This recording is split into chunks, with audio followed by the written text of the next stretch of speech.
Magandang gabi po sa inyong lahat. Andito naman po tayo sa episode ng Pusong Pinoy, Buhay Kayman. At sa gabi pong ito, ang ating pong episode ay Buhay Mag-asawa. Ayan.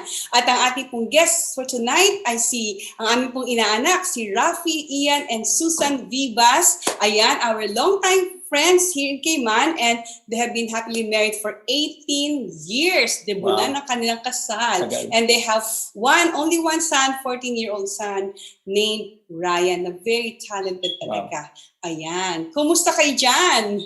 Bago sa lahat, nagpapasalamat kami. It's our honor na maging guests dito sa programa ninyo. Na alam kong maraming nanonood at nakikinig sa programa. Yes, magandang gabi, Pastor John and Pastor Asel. I got a question here for you guys.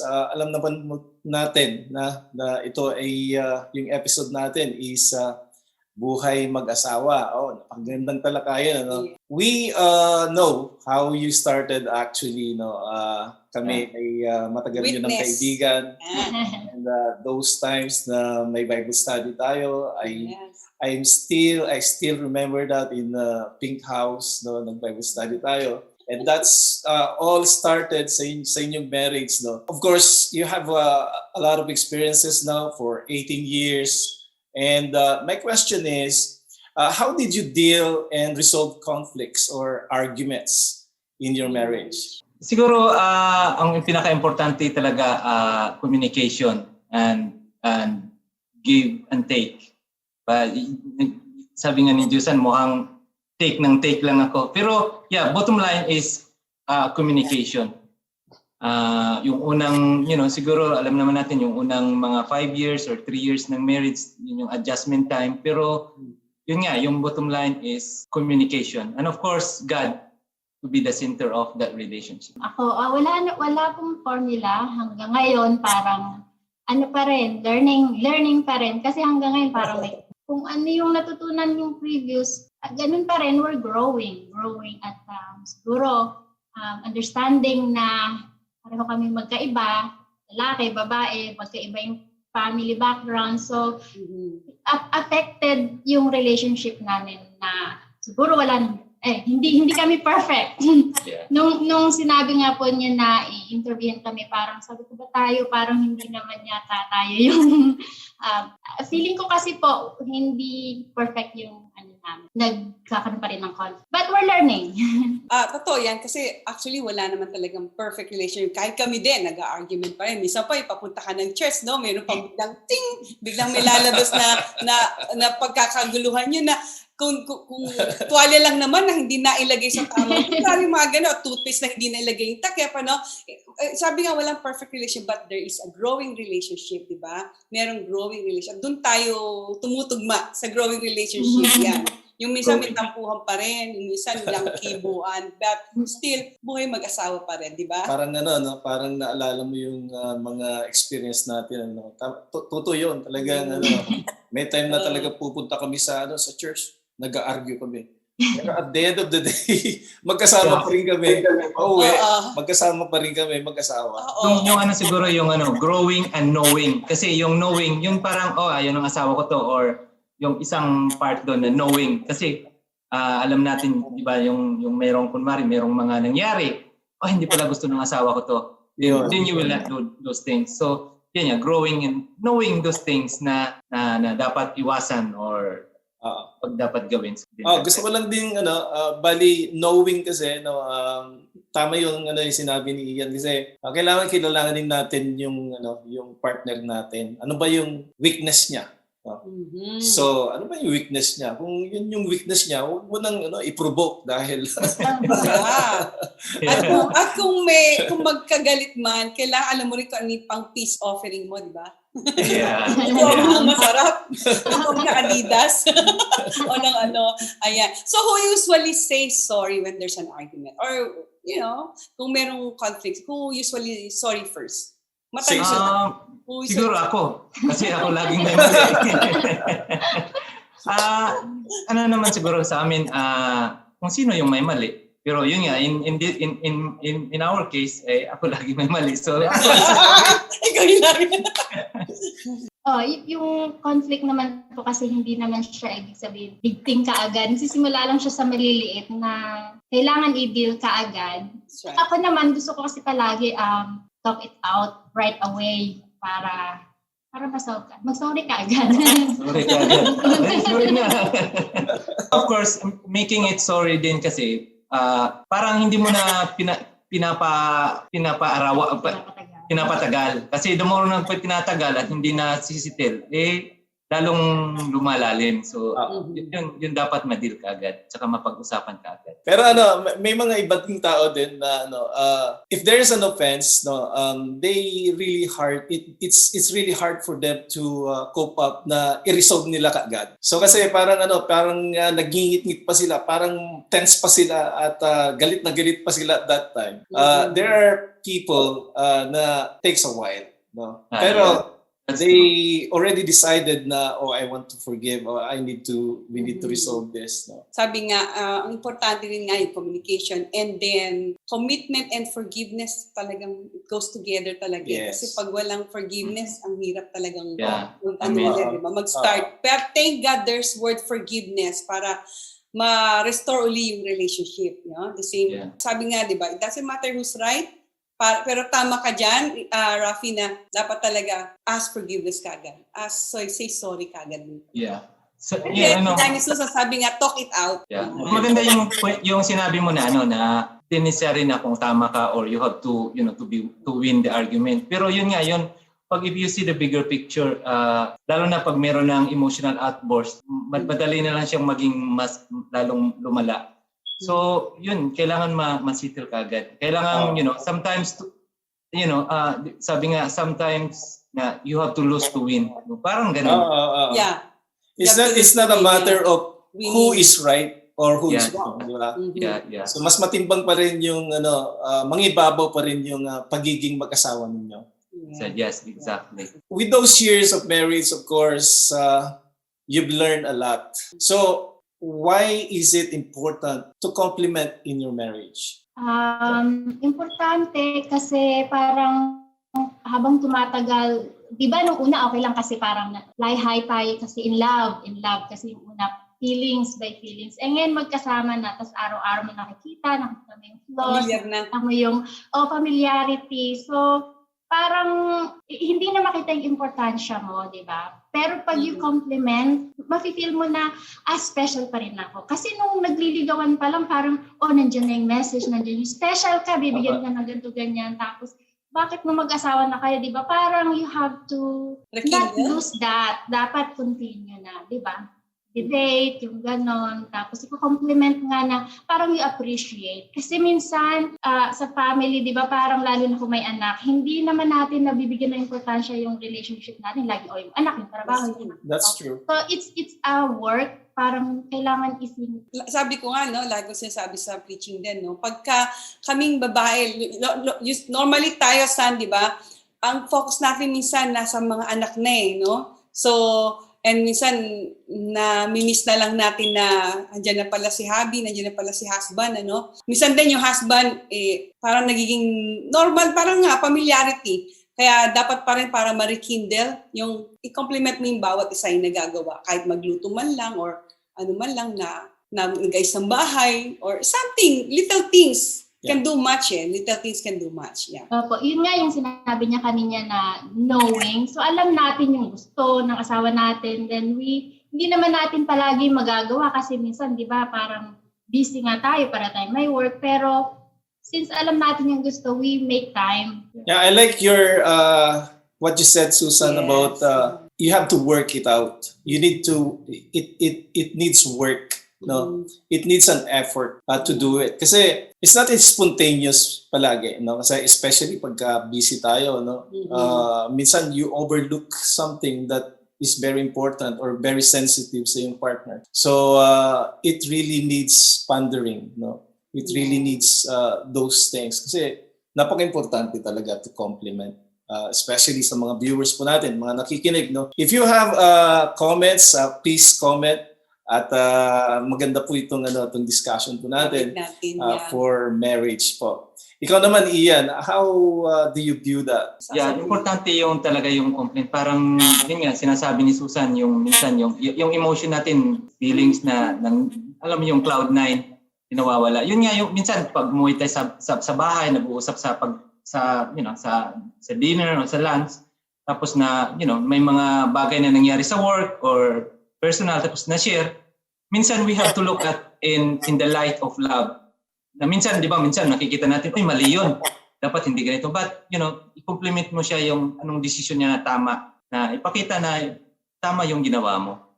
Minsan kasi merong mga tao na they are just looking to what is wrong. Parang compliment. Like something na magiging parang criticize na. So yun kaya, importante yung magpo-compliment sa... Susan always compliment me sa mga sometimes yung mag-uusap kami, parang ini-encourage, kino-compliment niya yung mga bagay na ginawa ko or mga decision ko. And sometimes we deal also na mali yun, but yun nga, yung parang communication, yung compliment is part of that communication. Yeah. Napaka-importante nga. That's true. Yeah. So let's go on with your son. Ryan is now a teenager, 14 years old. So how do you deal with problems before your son? How do you deal with problems before your son? Do you involve him now at this age? Far as I remember, in-involve namin siya. Parang, kasi parang ayoko naman magkaroon siya ng image na family is perfect. Kasi wala. Kasi iba kung wala siyang alam na may trouble pala kami, may problema. Pag nagdating yung time na mag-asawa siya, parang hindi ako prepared kasi hindi ko naman nakikita yung mga ganun. So ang sa akin, we are honest and open. Yung parang sa family namin yung walang mask. Alam ni Ryan na, alam niya pag may problema, alam niya pag... Kaya nasi-sense niya din. One time meron kaming argument, marunong, alam mo yun, nasa 8th time na siya na he can understand. So, lumapit siya sa akin, parang, Mami, ano bang problema? Tapos, in-explain ko sa kanya. Ganun. Tapos, parang kung magbibigay siya ng opinion niya, parang mas maano pa siya, mas naiintindihan niya kasi parang wala siya sa sitwasyon, nakikita niya outside. So, Mom, you cannot expect Daddy to be like this kasi not everybody is like you. Parang, oo nga, ba't ko expect ang perfection sa kanya na hindi naman nga siya? Parang, maganda sa namin, we involve him. Hindi lang sa particular na problema, but we open to him na ganito, ganyan. So he's prepared. Hindi siya yung magugulat na lang. That's the reason why there's some marriage couple na nagdi-divorce, nagugulat na lang yung mga anak na shock na, naku, si Mommy at Daddy maghiwalay na pala because they didn't put the children involved on it, no? Yan. Just like kami nga rin, pagka inaano din namin yung mga anak namin, sasabi namin, pag may pamilya na kayo, ganito gawin nyo, o kung magagawa nyo yan, magagawa nyo may advice time kayo, or may, alam mo yun, ini-involve na rin namin sila in little by little, lalo na yung dalawang maliit din, at naintindihan nila. Pag sinabi mo, okay, ganito lang ang budget natin, pupunta tayo ng market, marinig mo na lang, Mami, kaya ba ito ng budget? Gagawin. Simula na si Muray, pwede ba ito? Maybe you can have $1. Yeah. No, Mommy, it's okay. Yung ganon, diba? So, it's really good. It's really good, yeah. And one thing more, kagaya sinabi ni Susan kanina, no? Those kids are very sensitive pagka may mga nangyayari. No? Hindi mo na dapat itago sa kanila. Kasi no mask, sabi nga ni Susan, no mask. Yeah. So, alam nila. So, as a parents, you have to deal with that. Kailangan, as much as possible, you have to be transparent. Hindi naman ibig sabihin na with your level, yung level na mo. So, i-level mo rin sa sa level din nila. So, para maintindihan nila. So, nakakatuwa nga dahil, sabi nga ni Mama, dahil pagka may forum kasi kami, may meeting kami palagi pagka may mga every week may Bible study din kami. At doon kami minsan nag-advise or meeting what are those things that we need to adjust. So naiintindihan nila. So napaka ganda yung ganon. So one question again, how do you keep your relationship stand and stronger through the years of your For marriage? 18 years. Wow. Yeah. Siguro pinaka number one is si God, si Jesus is the center of our relationship. Siya talaga yung nagbayad. Kasi kung siguro wala si Lord, pwedeng things could happen na sa mga, yun, di ba, nangyayari sa iba. It could happen also. Pero yun nga, dahil we are bind with the love of God. So yun yung talagang malaking tulong. Hindi na paano nag-stand strong. Kasi hindi na kami dependent sa love na by feelings.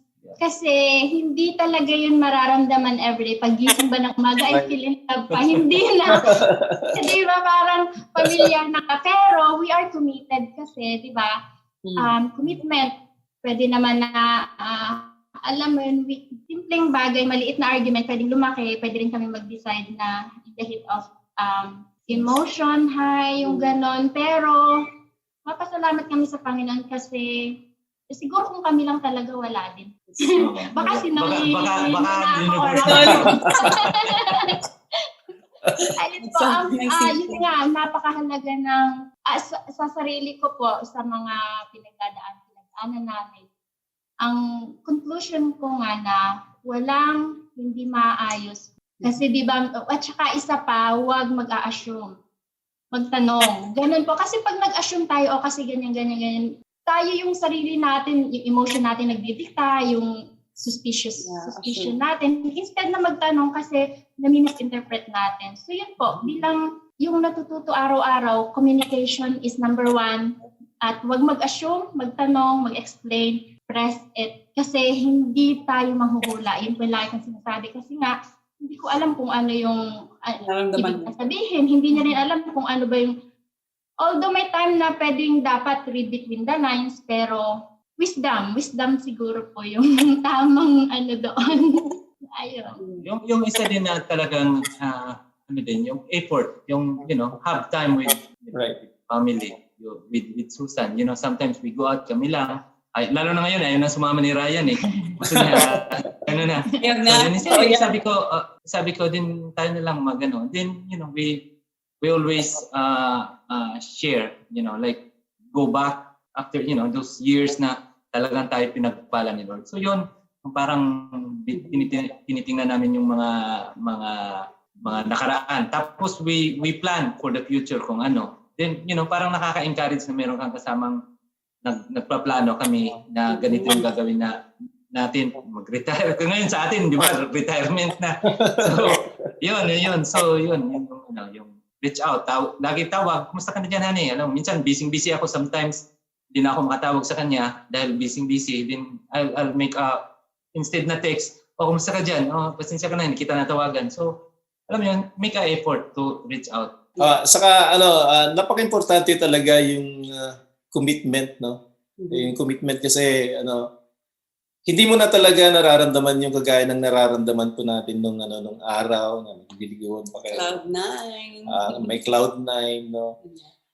May magic pa. Nakita mo lang yung bubong ng bahay, tumawa ka na. So the question is, how do you keep your marriage intact? Is kagaya ng sinabi ni Ian about si Rapi, about yung lalabas din kayo, no? Mag-isa, hindi nang palagi dun sa na may bata, no? Ganon din ginagawa namin, no? At napaka-importante yung intimacy ng bawat mag-asawa. Ito'y nakakatulong para yung fire nandun pa rin, nandun pa rin yung pagsasama niyong maayos. Sa ating mga viewers dyan, talagang napakarunong ng Panginoon. He gave us 2 ears para po maging good listener tayo sa asawa natin. And He gave us only 1 mouth para po, when time comes na kailangan magsalita, gagamitin mo yan. At kung kailangan i-keep, isara at makinig at intindihin ng ating spouse. Yan. Kaya nga napaka-importante ng communication at commitment, at have some time with each other. Napaka-importante talaga. At gusto ko rin dagdagan yon yung about yung pag may argumento. Kasi nagka-counsel din ako sa mga marriage, no? At pinagmumulan minsan at karamihan, kadalasan, yung away is hindi sila marunong magtimpe. Pag may argumento, sinasabayan ng isa, no? Nag-aaway sila, nagka-clash sila, no? So kaya palagi ko sinasabi, pagka if you have an argument, you need to learn to listen, you need to learn to close your mouth. Kasi pagkasasabayan mo, mas lalo kayong mag-aaway. So, Matanong ko lang, sa inyong dalawa, sino ang more talky? Ryan o Candidina? I want to guess. Hindi kasi sabi ni Susan, I agree with Susan, siya yung nag-open up. Kasi mahirap mag-assume, sa totoo lang na, kaya niya siguro ginawa to. Kasi ang hirap, so dapat lang talaga open up. Right, San? Maging open talaga, openness. At tanggapin mo kung masakit yung sinabi o hindi, tanggapin mo talaga just to keep the relationship talaga. Yeah.